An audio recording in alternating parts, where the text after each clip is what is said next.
There is a popular fact that every 200th man in Asia is a descendant of Genghis Khan himself. At least that's what articles and documentaries say. Referring to a genetic study, the number seems incredible. 16 million descendants from just one person. But has science really proven this? Could a single ruler from the 13th century really leave such a mark on the DNA of an entire continent? And how did they even figure this out if we don't even know where his grave is? Welcome, you're watching the History Show channel. My name is Semyon, and in our new segment Myths and Reality, today we'll try to figure out how Genghis Khan became the most prolific man in history and where chromosomes fall short. Let's stop fantasizing and start now.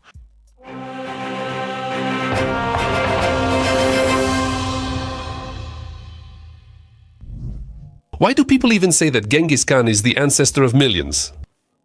The story began back in 2003, when a group of geneticists published an article with a sensational conclusion.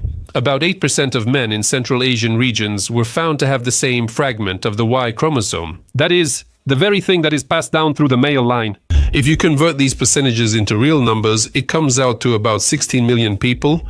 Scientists suggested that all these men once had a common ancestor who lived around the 13th century and who is the most famous man of the 13th century in Asia. Well, of course, it's Genghis Khan. That's how the theory was born that this is his genetic trace, although in the article itself, no one directly wrote that it was definitely Genghis Khan. Journalists on the internet picked up the idea and turned a cautious hypothesis into an established fact. And for a couple of years now, the phrase every 200th man is a descendant of Genghis Khan has gone viral. It was repeated in textbooks, talk shows, and even in DNA test advertisements. But how reliable are these numbers anyway? To understand this, we need to figure out how scientists calculate a common ancestor using DNA, how they determine a common ancestor using DNA in general. To understand where this genetic trace of Genghis Khan came from, we first need to understand how geneticists search for ancient ancestors in general. As I already mentioned, the main clue is the Y chromosome. It is passed only through the male line, from father to son, then to grandson, and further on without changes. It's like a surname, only biological. Sometimes small random mutations occur in it, and these marks of nature allow scientists to build the genetic tree of humanity. If a group of men have almost identical Y chromosomes, it means that somewhere in the past they had a common male ancestor. Scientists can even roughly estimate when he lived by looking at how many differences have accumulated between the DNA of his descendants. Such branches are called haplogroups. Each haplogroup is like a large clan on the scale of humanity. Some people have haplogroup R, some have C, some have Q, and so on. When researchers found a large Central Asian branch, they suspected it had many descendants. So it's possible that its founder had enormous power or status. That's where the theory came from. Maybe this is the trace of a person who could afford to have many descendants. That is Genghis Khan. But here's the nuance. Genetics shows the time when the common ancestor lived, but not the name. It's not a magical test for being a descendant of Genghis Khan. It's just statistics. Statistics and probabilities. What did the 2003 study actually show? The studies that formed the basis of the myth were conducted in the early 2000s. The study's main goal was never to search for Genghis Khan. The scientists wanted to understand how political and social factors influenced the spread of DNA across Eurasia. In other words, how conquests and empires left their mark on genetics. To do this, they collected data from more than 2,000 men from 16 regions of Mongolia, China, Kazakhstan, Kyrgyzstan, Uzbekistan, Turkmenistan, Afghanistan, Pakistan, and several areas of Siberia. All the samples were analyzed by the Y chromosome, since it is passed only through the male line and allows researchers to trace paternal ancestry. When the scientists plotted the results on a map, they saw a strange anomaly. The same rare Y chromosome lineage was found in many regions of Central Asia. This is especially common among Mongols, Kazakhs, Kyrgyz, and Hazaras, descendants of Turco-Mongol warriors in Afghanistan. According to calculations, about 8% of men in this region had an almost identical segment of DNA. This number was extrapolated to the entire male population of Asia, resulting in an impressive figure of about 16 million people. To determine when their common ancestor lived, researchers used the rate of mutation accumulation in the Y chromosome, a kind of genetic clock. They showed that the common ancestor existed about 800,000 years ago. At this stage, the main question arose: who could this ancestor have been? They couldn't find another historical figure who fit several criteria at once: time, place, and the scale of descendants. The person had to have lived in the 13th century in Central Asia, have political power, many wives, concubines, and sons. The coincidence seemed too precise not to think of Genghis Khan, but even in the original article, the authors cautiously emphasized, "We suggest that this cluster may be linked to the descendants of Genghis Khan's family, but there is no direct evidence." In other words, it was a hypothesis based on the coincidence of time and geography, not on a comparison with the actual DNA of the Khan himself. The scientists' work did not prove the origin, but only showed that there was indeed an unusually numerous male lineage in Central Asia, which likely spread due to the social status and power of its bearers. Only later did other researchers and journalists interpret it as the genetic legacy of Genghis Khan. To be continued. Where are the weak points of this theory? At first it all seems convincing, a rare genetic cluster with matching timing and location. It's logical to consider Genghis Khan, but nearly every part of this theory becomes questionable on closer inspection. First, there's no standard for comparison since we lack Genghis Khan's DNA, which is the main issue.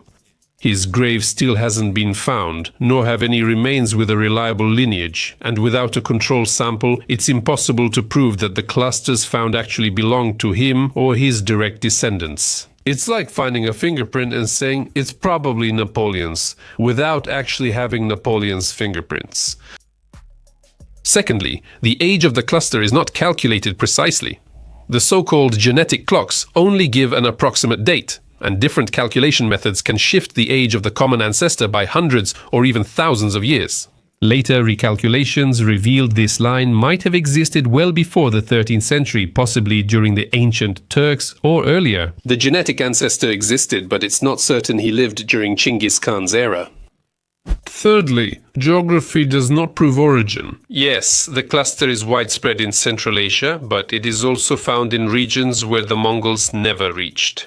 But in some parts of the empire where Genghis Khan's influence was at its peak, this lineage is actually quite rare. It turns out that the map doesn't match the history of the conquests. Fourth, a strong effect isn't biological proof. Researchers suggested the gene spread quickly due to the power and status of its carrier.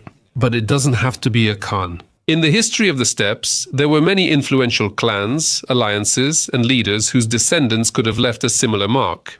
Any dynasty that ruled a large territory could have had a similar effect. Fifth, the weak link in the argument is the Hazaras. One of the main pieces of evidence for the Genghis Khan hypothesis was that among the Afghan Hazaras, a people who traditionally consider themselves descendants of the Mongols, this cluster is especially common.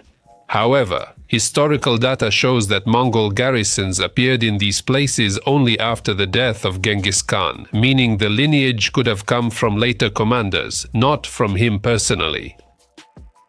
And finally, it's impossible to separate the Genghishids from other Mongols, even if we assume that this cluster is indeed of Mongolian origin. It's difficult to tell Genghis Khan's descendants from those of countless other Mongol warriors who had children across the continent. They all lived at the same time, spoke the same language, and belonged to the same ethno-cultural environment. Essentially, DNA doesn't distinguish who was the Khan and who was his companion. As a result, the Genghis Khan cluster does exist, but its connection to Genghis Khan himself is purely probabilistic, without a DNA reference and without precise dating. This is not proof, but merely a nice guess that sounds convincing, but is based on assumptions. What do other studies say? After the 2003 article was published, geneticists from all over the world rushed to double-check its conclusions because the hypothesis sounded too bold to simply take on faith. Over the next 15 years, several new studies appeared, and almost all of them showed that things were much more complicated than they seemed at first. When scientists recalculated the age of the cluster using more precise methods, it turned out that the common ancestor of this line lived not 800, but about 2,500 years ago. That is, long before Genghis Khan. This means that the discovered branch is indeed ancient and existed back in the times of the early Turkic tribes. It could have simply moved to Mongolia and Central Asia, along with the migrations of the nomads. Later studies suggested that such wide distribution could be the result not of the ruler's personal fertility, but of a series of historical processes, military migrations, unification of tribes, strategic marriages, and constant conquests. In other words, the cluster might not have belonged to Genghis Khan, but could be a social trace left by hundreds of generations of nomads for whom wide kinship ties were the norm. So, when geneticists began testing the DNA of people who have documented genealogies tracing back to Genghis Khan, the results were unexpected. The Mongolian lines of the Kazakh Torah and the descendants of the Yuan dynasty in China do not actually belong to the so-called Genghis Khan cluster. Their haplogroups differ greatly, and their common ancestor dates not to the 13th century, but to much earlier times, about 4,000 to 5,000 years ago. Later, it turned out that there is no genetic phenomenon. Similar huge branches were found in other regions as well, for example in the Middle East and in Europe. In every instance, explanations centered on powerful elites or mass migrations, not on a specific historical figure. The Genghis Khan effect proved to be part of the normal pattern of human population development, not an exception. Modern geneticists acknowledge that the cluster is indeed associated with the peoples who lived in the territory of the Mongol Empire, but it cannot be called the personal legacy of a single individual. Today, most researchers view it as a generalized trace of the steppe elites, rather than the genetic autograph of the Great Khan. Thus, what seemed like a sensation in 2003 is now seen as an interesting but overrated episode in the history of population genetics. Yes, the lineage exists. Yes, it is connected to Central Asia, but attributing it to a specific name is like claiming that everyone with the last name Ivanov is a descendant of a single Ivan. Did Genghis Khan even have any descendants at all? Well, at least this question is simple.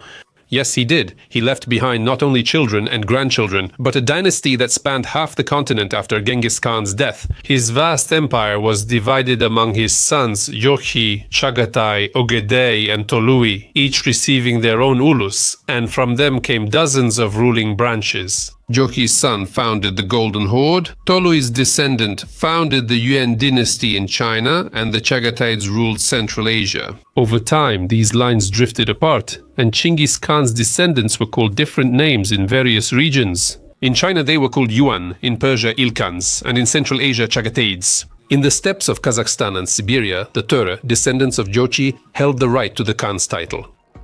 In the Middle Ages, descent from Genghis Khan was valuable political capital. To become a Khan, wealth or power alone was not enough. You needed to have golden blood. If you weren't a Ture, you had no claims to the throne. That's why, over time, a huge number of genealogies appeared, where people tried to prove or claim a connection to Genghis Khan. Sometimes these genealogies were genuine, and sometimes they were quite creative. Being a Chinggisi didn't just mean having noble ancestors, it meant having the legitimate right to rule. When modern scholars tested descendants of these dynasties, they found no complete genetic match even among official Chinggisids. The chromosomes of descendants from the Tului, Jochi, and Chagatai branches are different subtypes. There are multiple Genghis Khan DNAs, not just one. This may be due to the fact that over the centuries, dynastic lines were interrupted, replaced by adoptions and political marriages.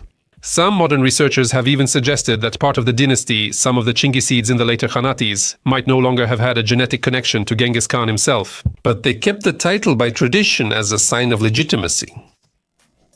Why is this myth so persistent? Because it's just perfect for the human mind. It's simply fictional and contains everything a good myth needs: grandeur, scale, and a bit of tickling pride. Science rarely gives us beautiful headlines, but here we have a ready-made formula. Every 200th man is a descendant of Genghis Khan. Just one sentence, and you already feel the breath of history, where it seems like one man left his mark on all of humanity. For millions in Central Asia, Mongolia, Kazakhstan, China, and Siberia, this phrase feels like a sign of kinship. Maybe I also have a bit of the Great Khan's blood in me. This creates an emotional connection with the past, gives a sense of belonging to the great empire and a glorious era, and the myths that make us proud live longer than any evidence. When the 2003 article came out, it instantly spread across newspapers and websites. Scientific caveats like possibly, apparently, or presumably disappeared in the very first retellings. With social media's rise, the myth got a second life. Photos, memes, shorts, documentaries. Genghis Khan, the ancestor of millions, became a viral formula that doesn't need explanation. The myth lives on because there's a grain of truth in it. Genghis Khan had many wives and children, and his descendants ruled half of Eurasia. Add a bit of statistics to this, and the line between fact and fairy tale gets blurred. This is how what psychologists call a scientific legend is born, a story that sounds like science but works like a myth. Subtitler's conclusion. 2 decades after the initial sensational discoveries, scientists now view the Genghis Khan lineage more calmly. Genetics has progressed with large databases and new analysis methods, making the picture clearer but not simpler. Modern genetics talks less and less about the blood of great people, and more about the complex mosaic of migrations, marriages, and wars, in which even the most powerful rulers turn out to be just a part of a vast network of kinship. And maybe that's the real lesson of this story? It doesn't matter whether we have the blood of Genghis Khan or not. What matters is that we all carry traces of thousands of generations who once crossed paths, sometimes fought, sometimes befriended each other, and together created the world we live in today. Well, that's all from me. Thank you for watching, and I'll see you in the next episodes of this series. Goodbye, everyone.